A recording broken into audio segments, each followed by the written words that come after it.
এবার থেকে বাজার গেলে পুলিশ নিয়ে যেতে হবে। ডাকাত মাথায় বন্দুক দেখিয়ে লুট করে, আর এরা বাজারে সবজির দাম শুনিয়ে লুট করে নেয়। বাবা সবজি কিনতে গেছিলি না চাষ করে নিয়ে আসলি?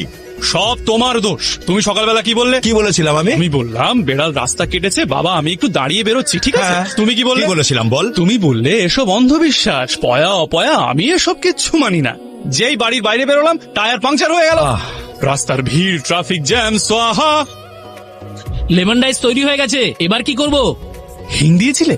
গন্ধ কই? আরে এটা ইন্টারকাস্ট বিয়ে, ওরা হিন্দিতে বারণ করেছে। সোয়াহা। আজকাল দেখছি সবাই লাভ ম্যারেজে বিশ্বাসী। ভাগ্যিস আমাদের বাড়ির লোকজন এসবে প্রভাবিত হয়নি। যাকে দেখছি সেই ইন্টারকাস্ট বিয়ে করছে, সংস্কার আর সংস্কৃতি সোয়াহা করে দিল। হিং ছাড়া লেমন রাইস বানানো সমাজের জন্য অকল্যাণমূলক, তা কি ওরা জানে না? দেখছি ব্যাপার। Hello, who's this? Hello madam, sir আছেন? ফ্যামিলির বস আমি, আমার সাথে কথা বলো। অতি উত্তম। ম্যাডাম, হিং ছাড়া লেমন রাইস হলো রস ছাড়া রসগোল্লার মতো, একেবারে বিস্বাদ সোয়াহা। আপনি দেখে শুনে একটা ব্রাহ্মণ ছেলের সাথে মেয়ে বিয়ে দিচ্ছেন, এবার ব্রাহ্মণ ভোজনটাও ব্রাহ্মণদের মতো করেই দেখুন। যদি পছন্দ না হয় ছেলেকে নিয়ে আর লেমন রাইস ফেলে চলে যাবেন। ওকে কি করে ফেরত পাঠাই?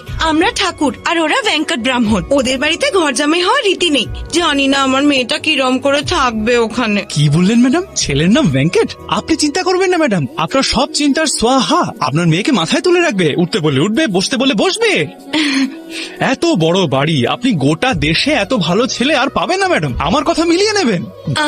এমনিতে আমাদের অন্য কাস্টের লোকজনের সঙ্গে সমস্যা নেই। তাহলে হিং দিলাম।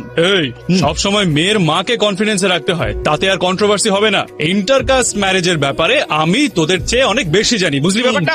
অনেক দূর যাবে ভাই। এই নাও বাবা, তুমি তাড়াতাড়ি রান্নাটা দেখে নাও, আমি একটু পুজোটা সেরে আসি। ঠিক আছে চেতন, পুজো শেষ। ওর কাছে ওর বান্ধবীকে ফোন করবার সময় আছে, পুজো করবার সময় নেই। বেশি কথা বলো না, এত জলদি আমাদের স্নান করাবে নাকি সবজি ধোবে? এই এদিকে শোন।